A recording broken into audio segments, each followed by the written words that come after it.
محمد Shoaib quota جو ابھی درجہ حفظ میں چل رہے ہیں، ان کی 4 پارے مکمل ہو چکے ہیں۔ اس کے بعد میں محمد جنید ابن محمد ذاکر بھٹا کو دعوت دیتا ہوں، وہ آئے اور اپنی تقریر پیش کریں۔ محمد جنید۔ ممتاز شاہ کی طرف سے 250 روپے، جو بھی 3 بچہ پہلے بول کر گئی تھی ان کی امی کی طرف سے 300 روپے، محمد شعیب کی امی کی طرف سے 500 روپے۔ السلام علیکم ورحمۃ اللہ وبرکاتہ۔ الحمد للہ الذی انزل القرآن فی شہر رمضان والصلاة والسلام علی محمد خیر الانام وعلى آلہ واصحابہ الکرام الی یوم القیامہ، اما بعد، قال اللہ تعالی فی القرآن المجید، اعوذ باللہ من الشیطان الرجیم، بسم اللہ الرحمن الرحیم، یا ایہا الذین آمنوا کتب علیکم الصیام کما کتب علی الذین من قبلکم لعلکم تتقون۔ جناب صدر اور محترم دوستو، ابھی میں نے آخری کتاب باسواد کی ایک آیت تلاوت کی ہے، جس کا ترجمہ یہ ہے: اے ایمان والو، تم پر روزے فرض کیے گئے جیسا کہ تم سے پہلی امتوں پر فرض کیے گئے تھے، تاکہ تم متقی بن جاؤ۔ اسلام کی بنیادی تعلیمات میں ایمان، نماز اور زکوٰۃ کے بعد روزہ کا درجہ ہے۔ رمضان کے پورے ماہ کے روزے مسلمانوں پر فرض کیے گئے ہیں۔ جو شخص بلا عذر شرعی رمضان کا ایک روزہ بھی چھوڑ دے تو بہت بڑا گنہگار ہے۔ فرمایا ہمارے آقا و مولا جناب محمد الرسول اللہ صلی اللہ علیہ وسلم نے کہ بلا عذر کوئی رمضان کا ایک روزہ بھی چھوڑ دے، وہ اگر اس کے بدلے میں پوری عمر بھی روزہ رکھ لے تو اس کا حق ادا نہیں ہو سکے گا۔ روزہ ایک ایسی عبادت ہے جو صرف اسلام ہی میں فرض نہیں ہوا ہے، بلکہ دنیا میں جتنے مذہب ہوئے ہیں یا ہے، سب میں کسی نہ کسی شکل میں روزہ کا وجود ہے۔ ہندو ہو یا عیسائی، بدھ ہو یا موسائی، سبھی روزہ رکھتے ہیں۔ توریت و انجیل کے صفحات گواہ ہے، تاریخ کے اوراق بتاتے ہیں کہ روزہ ایک ایسی عبادت ہے جو ہر دور میں ادا کی گئی ہے۔ روزہ کیا ہے؟ ایک ایسا عمل جو ہمیں فرشتوں کے صف میں لا کھڑا کرتا ہے۔ فرشتے نہ کھاتے ہیں نہ پیتے ہیں، ان کی پوری زندگی احکام الہی کی تعمیل میں گزرتی ہے۔ واقعہ یہ ہے کہ رمضان کا مہینہ تربیت کا مہینہ ہے۔ آپ کا جی چاہے آب شلی سے لطف اندوز ہو مگر نہیں پیتے، آپ کے روبرو لذیذ کھانے ہیں مگر آپ ان کی طرف آنکھ اٹھا کر بھی نہیں دیکھتے، آپ کا نفس چاہتا ہے مگر آپ اسے لگام دے دیتے ہیں۔ یہ حرکت 1-2 دن نہیں، پورے 1 ماہ کی جاتی ہے۔ آپ خود ہی تصور فرما لیں کہ نفس کے کنٹرول کرنے کا یہ کتنا بہترین طریقہ ہے۔ روزہ ہمیں سکھاتا ہے ہمیں اسی طرح رہنا چاہیے جیسا کہ مالک کہنا چاہتا ہے، ہمیں وہی کرنا ہے جیسا کہ روزہ ہمیں سکھاتا ہے ہمیں اسی طرح رہنا چاہیے جیسا کہ مالک کہنا چاہتا ہے۔ ہماری ہر حرکت اسی کے حکم سے ہونی چاہیے۔ وہ کہے کہ کھاؤ تو کھا لو، وہ کہے کہ رک جاؤ تو رک جائے، کہے کہ کھاؤ تو کھا لو اور پیو تو پی لیں، اور اگر کہے کہ نہ کھاؤ اور نہ پیو تو ہمیں اس کے حکم کے سامنے سر جھکانا لازمی ہے۔ 1 ماہ کے اس مسلسل عمل سے اگر آپ نے نفس کو کنٹرول کر لیا تو سمجھ لے آپ کا روزہ ہو گیا۔ دعا ہے کہ اللہ ہم لوگوں کو صحیح ڈھنگ سے روزہ رکھنے کی توفیق دے۔ والسلام وآخر دعوانا ان الحمدللہ رب العالمین۔ قلب میں سوز نہیں، روح میں احساس نہیں، قلب میں سوز نہیں، روح میں احساس نہیں، کچھ بھی پیغام محمد کا تمہیں پاس نہیں۔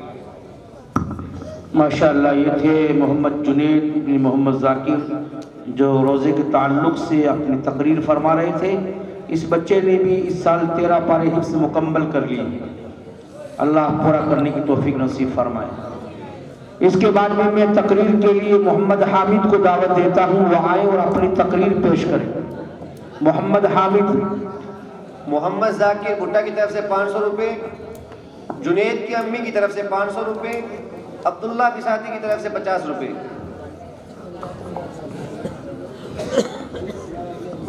الحمدللہ الہادی الی طریق السلامہ، من علی من شاء من عباده وفقهم للاستقامہ۔ اللہم صل وسلم علی عبدک ورسولک محمد وعلی آلہ وصحبہ وصحبه أما بعد أعوذ بالله من الشيطان الرجيم بسم الله الرحمن الرحيم إن هذا القرآن يهدي للتي هي أقوم ويبشر المؤمنين الذين يعملون الصالحات أن لهم أجرا كبيرا وأن الذين لا يؤمنون بالآخرة أعتدنا لهم عذابا أليما صدق الله ومولانا العظيم. کتابوں میں جو افضل ہے اسے قرآن کہتے ہیں، کتابوں میں جو افضل ہے اسے قرآن کہتے ہیں، اسے جس نے اتارا ہے اسے رحمان کہتے ہیں.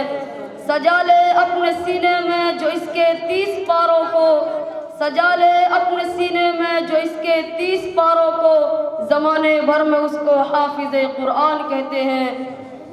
صدر محترم، حاضرین جلسہ، میں آج آپ حضرات کے سامنے قرآن مجید کی اوصاف و فضائل پر روشنی ڈالنا چاہتا ہوں. ابھی میں نے جو آیت کریمہ تلاوت کی ہے اس کا ترجمہ یہ ہے کہ یہ قرآن اسی راستے کی طرف لے جاتا ہے جو سب سے سیدھا راستہ ہے، اور خوشخبری سناتا ہے ان لوگوں کو جو ایمان لائے اور عمل صالح کیا کہ ان کے لیے بڑا اجر ہے. اور جو لوگ آخرت پر ایمان نہیں رکھتے ہم نے ان کے لیے دردناک عذاب تیار کر رکھا ہے. قرآن مجید کے پہلے پارے میں ہی ارشاد ربانی ہے، الف لام میم ذالک الکتاب لا ریب فیہ ھدی للمتقین. یہ قرآن اسی راستے کی طرف لے جاتا ہے جو سب سے سیدھا راستہ ہے اور ہدایت ہے متقیوں کے لیے. یعنی قرآن میں شک و شبہ کا محل نہیں ہے. یہ قرآن ان لوگوں کے لیے ہادی اور رہنما ہے جو قرآن سے ہدایت حاصل کرنا چاہتے ہیں. حضور حق تعالی سے محمد کو وہ کتاب ملی، حضور حق تعالی سے محمد کو وہ کتاب ملی کہ جس سے قسمت نوع بشر چمک اٹھی. یہ وہ کتاب ہے جس کی کوئی مثال نہیں، یہ وہ کتاب ہے جس کی کوئی مثال نہیں، یہی کلام ہے جس کو کبھی زوال نہیں. قرآن مجید حضرت محمد مصطفیٰ صلی اللہ علیہ وسلم پر نازل کیا گیا ایک ایسی کتاب ہے جس کی دنیا میں کوئی نظیر اور مثال نہیں، نہ فصاحت و بلاغت میں، نہ فضائل و اوصاف میں، نہ کلام و بیان میں، نہ احکام و فرمودات میں. ہر اعتبار سے بے نظیر، ہر اعتبار سے بے مثال. یہ وہ نسخہ کیمیا ہے جو ہمیں ہمارے نبی محمد رسول اللہ صلی اللہ علیہ وسلم کے توسط سے ملا ہے، صلی اللہ علیہ وسلم کے توسط سے ملا ہے، جس پر ایمان لانا ہماری دنیا و آخرت دونوں جگہ کی فوز و فلاح کی ضمانت ہے. اتر کر حرا سے سوئے قوم آیا، اتر کر حرا سے سوئے قوم آیا اور ایک نسخہ کیمیا ساتھ لایا. وہ بجلی کا کڑکا تھا یا صوت ہادی، وہ بجلی کا کڑکا تھا یا صوت ہادی، عرب کی زمین جس نے ساری ہلا دی. قرآن یہ اللہ تعالیٰ نے قرآن کی حفاظت اس طرح کرائی کہ حفاظ نے اپنے سینوں میں قرآن کے الفاظ کو محفوظ کر لیا. قرآن کے پڑھنے کے طریقے اور ان کے لب و لہجے کو محفوظ کر لیا. علماء نے قرآن کے معانی و مطالب، تفاسیر و تراجم کو محفوظ کر لیا. یہ اللہ تعالیٰ کی ہمارے اوپر بڑی مہربانی اور فضل ہے کہ قرآن جس طرح حضرت محمد مصطفیٰ صلی اللہ علیہ وسلم پر نازل کیا گیا تھا بعین ہی اسی طرح اب بھی موجود ہے، جبکہ دوسری آسمانی کتابیں مثلا توریت و انجیل تحریف و تبدیلی کا شکار ہو گئی. خود یہودیہ اور عیسائیوں نے ان کے معانی و الفاظ کو بدل دیا اور بہت سی چیزیں ان میں سے نکال دی اور بہت سی نئی چیزیں ان میں سے داخل کر دی. یہ اس لیے ہوا کہ اللہ تعالیٰ نے ان کتابوں کی حفاظت کی ذمہ داری نہیں لی تھی.